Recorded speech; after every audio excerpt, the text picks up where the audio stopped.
بسم الله الرحمن الرحیم. السلام علیکم و رحمت الله و برکاته. صحبت من و حتی می توانیم بگوییم خطاب من امروز برای تمام دانشجویان است، برای خواهرکان و دادرکان مکتب خانه است، برای فرزندان عزیز که چون خود هم مادر هستم و فرزندان من هم به مکتب می روند و عین زمان دانشجو بودم و هنوز در دانشگاه هستم و علل خصوص به تمام مادران عزیز است که در این وقت ها ما به چی مشغولیم و به چی باید اصلا مشغول شویم. عزیزان میدونید مکتب نزدیک است و مادران، پدران، زیادی مادران همراه فرزندان از پی دواتاز و خرید مکتب هستند که کودک ما چی میپوشد. آره، پوشیدن لباس درست برای فرزند مهم است. فرزند باید لباس درست پوشد، نباید طوری بگردد که کسی او را بیند به حال و زارش رحم کند، یعنی حال افتاده نباشد. اما مصیبت ما در آنجا هست که بجای اینکه همراه فرزندمان نشینیم بگوییم مکتب نزدیک است، عزیز مادر امسال باید همین کتاب ها را بخوانی، امسال باید از پی همین چیزها باشی، من در آخر سال از تو تمامی چیزهایی که خواندی یک به یک میپرسم، تو به من گزارش دی که چی میخوانی این وقت. در آخر سال برای من کاملا برنامه هایی که انجام دادی و الان من برای تو نقشه کشیدم دربارش باید صحبت کنیم. این تقریبا در مادران ما نیست. اما چی میپوشد هر یک کودک، از جورابش شروع کرده تا کرته سفید و تا گلستوکش و چیز دیگرش، همش را یک نقشه خوشرو میکشن. این مغازه به آن مغازه، این بازار به آن بازار، میگشتگی ها کم نیستن. آیا یگان بار فکر کردیم که این لباس ها برای کودک ما چی می آورد؟ ما از کودک خود چی تیار کرده ایستادیم؟ کودکای ما اکثریت به نزدیکی با خواهری هم گفتم به الله قسم، خواهران عزیز، مادرانی که میشنوید مرا، من اگرچه 3 فرزند را به مکتب گسل میکنم، یگان بار نشده است که پیش از سپتامبر همراهش درباره لباس مکتب صحبت کرده باشم به جز نقشه های درسیش. و زیاد وقت است که آنها با لباس های سال گذشته میروند و الکی کودک ها هم عادت کردن، هرگز نمیگویند مادر لباس نو برای مکتب بخر. فراموش کردن که کودک باید با لباس نو به مکتب رود. نه، لباسی که برای مکتب باید بپوشیم هست یا نست، هست یا نه، کهنه هم باشد هست یا نه. انا این چیز در ذهن فرزندان من و اکثریت دیگر خواهرانی که من میشناسمشان هست. اما ببینید اکثریت مادرها به چه مشغول هستند؟ کودک میتواند لباس سال گذشتهش را پوشد، میتواند لباس برادرش را پوشد، لباس پسر تقایش یا عمکیش را پوشد، اما ما نه. 1 سپتامبر است، فرض است که کودک لباس نپوشد. و عجیبش این است که کودکان هم عادت کردن، بجای اینکه بگویند فردا مکتب است مادر، امسال ما چه کتاب ها میخوانده باشیم، با کدام معلم ها روبرو میشده باشیم، امسال چه سال برای تقدم ذهنی من، برای پیشروی علمی من هست، نه من چی میپوشم، من چی میپوشم، طور باید لباس پوشم که دیگران حسد به لباس من کنن. اما عزیزی من، هر مکتب خانه که مرا میشنوی، هر دانشجویی که برای لباس گریه میکنی و از پای لباس هستی، باید بدانیم که ما را با لباس کسی در خاطرش نخواهد داشت. همه آن بزرگانی که، همه آن عالمانی که، همه آن نفرانی که در زندگی پیشروی کردن، کسی آنها را با لباسش نمیشناسد. آیا شنیده اید سعدی شیرازی این گونه لباس داشت، ابن سینا این گونه خلط میپوشید، یا فلانی یک لقمان حکیم این گونه کفش ها داشت؟ نه، ما فقط بزرگان را از عملشان، از علمشان، از پیشرویشان شناخته خواهیم شناخت. برای همین عزیزان اینقدر است به جای لباس مکتب و چی میپوشی و تلاطم آن شدن، باید فکر کنیم که امسال این چی میخواند. 10 ماه کودک ما به مکتب میرود، نیم روزش در آنجا میگذرد.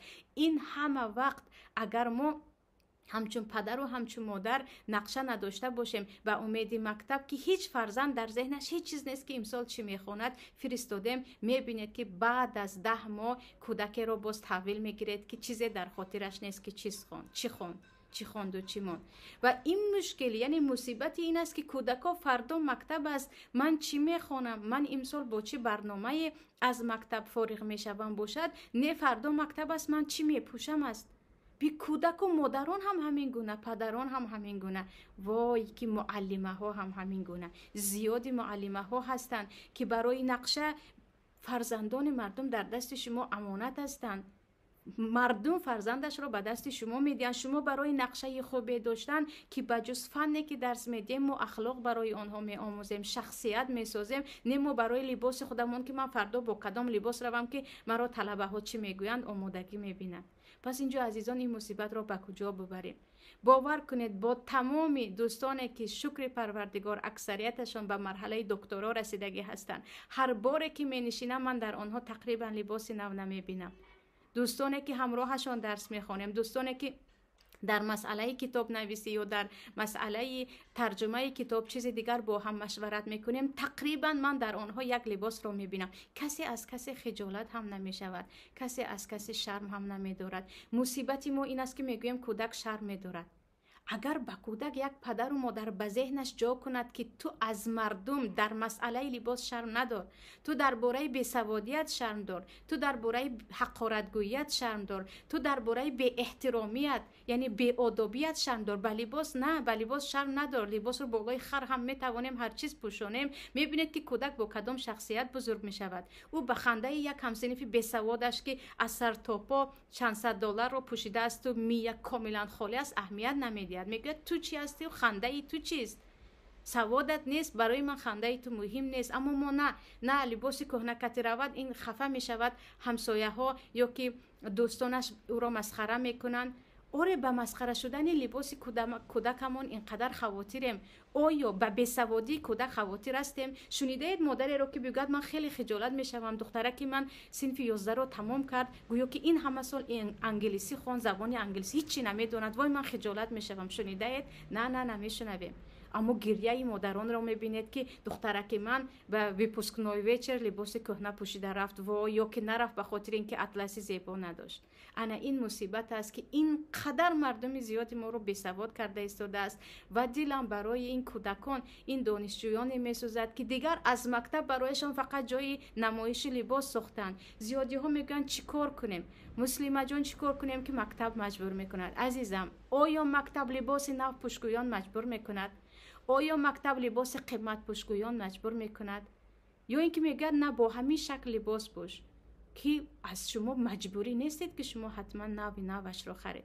یعنی الکی انسانیت خود رو فقط در لباس دیدن، احترام یعنی پوشش نو بودن، یعنی تو بیسواد باشی هم ببخشید خرمیه باشی هم اگر لباست خوشرو هست تو دیگر پیش صنفی بودن رو خود مادران می آموزن.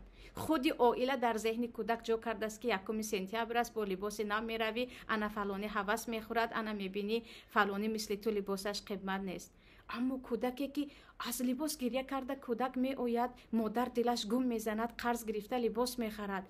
کودک از بیسوادی شرمنده هست. در تاجیکستان بیرون از تاجیکستان اینقدر از بیسوادی شرم میکند، اما مادر پروا ندارد. من بیسواد که هستم بگذار بیسواد بماند. عزیزان باید این تفکر خطا، این عادتی که باور کنید مایان رو بر رذالت برده ایستاده است. به جایی که ما به جای فخر کردن با پیشروی علمی فخر رو در یک لته دیده ایستاده ایم، در یک لباس دیده ایستاده ایم. و ببینید اینقدر بیسوادان چی پوشیده و چی ها گفته میگردن. خجالت هم نمیشوند. به خاطر چی خجالت نمیشوند؟ به خاطر اون که برای خجالت شدن حتی سواد ندارن، شعور ندارن. شعور برای خجالتی، برای بیسوادی با کتاب خواندن میشود، با علم خواندن میشود. اما ما چیکار کرده ایستادیم؟ برنامه‌ای که برای کودک یک مادر باید بکشد اینقدر به امید مکتب نه. این همه علما و بزرگان، یکی ببینید به شاعران، یکی ببینید به دیگر تابعین و دیگر از شاگردان ابو حنیفه رحمت الله علیه و دیگران، اینها از دامان مادر علم را شروع کردن. دوستداری کتاب را، اگر همون روز کتاب نخواند گریه کردن را، بهای پایان گیرد به خود نآمدن را، اینها از مادر و پدر یاد گرفتن.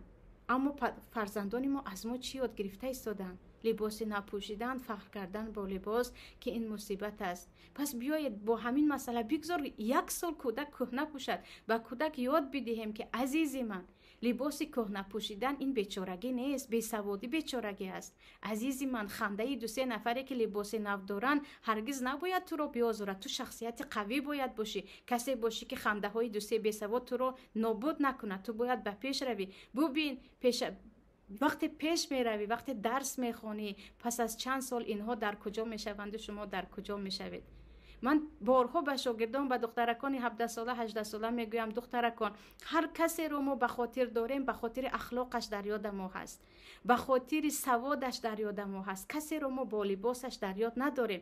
در یادتون هیچ نیست که فلانی رو خیلی دوست می داشتم، فلان لباس می پوشید. نه، ما میگیم این گونه اخلاق داشت، این گونه صحبت داشت، این گونه آداب داشت. پس بیاید به فرزندان خود هم یاد بدیم عزیزان که پیشروی علل خصوص مکتب، علل خصوص دانشگاه جای نمایش دادن لباس نیست، جای ذهن خود را صیقل دادن، جای علم و آداب گرفتن است. و اینجا در ما حدیث ابو هریره است، در صحیح بخاری و دیگر کتاب ها هست. پیامبر دعای بد میکنن آنی که بنده لباس است. تعیس عبدالخمیس و عبدالخمیل، یعنی هلاک شود، بدبخت شود آنی که بنده لباس است، بنده متاع و قماش است. باز در دوامش پیامبر صلی الله علیه و سلم میگویند تعیس و انتکس، نابود شود، هلاک شود، بدبخت شود. و اذا شیک فلنتقش، وقتی بلای به سرش می آید بگذار بلا از سرش نرود، در بلا بماند. چرا؟ برای اینکه انسان وقتی بنده لباس شد دیگر خیال او فقط لباس می شود، پیشروی او فقط لباس می شود، گریه او به خاطر لباس می شود، خرسندی او به خاطر لباس می شود. وقتی انسان متعلق به لباس شد دیگر می بیند و هیچ چیز رو فکر نمی کند. با یک پارچه لباسی که بالای سرش می پرتایی و دیگر دلش رو به تو می کشاید، و یک لباس کهنه که مبادا دادی دیگر تمام بدیهایت رو فراموش می کند. وقتی انسان بنده لباس شد.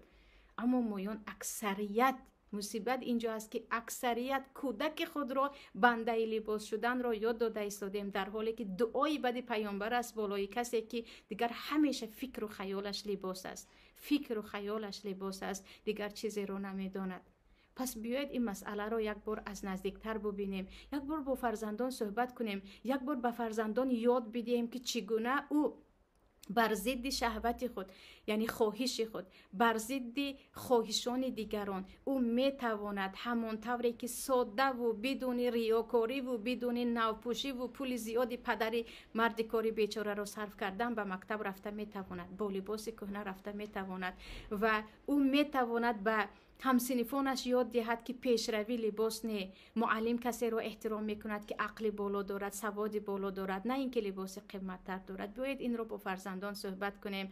و این چنین دخترکانی که دانشجو هستند که زیاد الکی با هم در تماس هستند، عزیزان خواهرکان، 5 سال دانشجویی میگذرد، بعد از 5 سال شما یکی میبینید که در میه هیچ چیز نیست، اما قوت به قوت لباس های پوشیده شما یک طرف هست، نه در یک جای شما می توانید درست کار کنید، نه از صحبت شما کسی حس می کند که شما یک انسان فارغ التحصیل هستید و دانشگاه رو ختم کردید، چون تمام 5 سال شما به جای فکر کردن درباره کتاب انا امسالم گذشت، من چی خوندم، من چی کار کردم، من چی گرفتم و چی دادم می توانم، ما این بود که من چی پوشیدم و امسال چی می پوشم. پس باید مدتی مکتب یا گفتیم وقتی درس خوانی، وقتی دانشجویی، یک وقتی هست که گمان میکنیم خیلی آسان از زود میگذرد، اما نصف عمر است، یعنی نصف عمر جوانی است، تمام کودکی فرزندان ما رو میگیرد. بیاید برای کودکان نقشه کشیم، برای مکتبشان بعد از مکتب چی میخواند چی نمیخواند، یک نقشه خوبه برای امسال از سپتامبر تا ماه می کودک من چی ها باید خواند، از پس این باشیم، نه اینکه از پس اون باشیم که چی میپوشد و بعداً باز چه خیل با کدام لباس می رود و چیزی دیگر. این بود صحبت من همراه شما. خیلی امید دارم از الله یگانه که تاثیر کند برای خواهران و مادران عزیز و این سال رو سال لباس نه، سال دانش و سال پیشروی در علم برای خود قرار بدهند و تصمیم گیرند. السلام علیکم و رحمت الله و برکاته.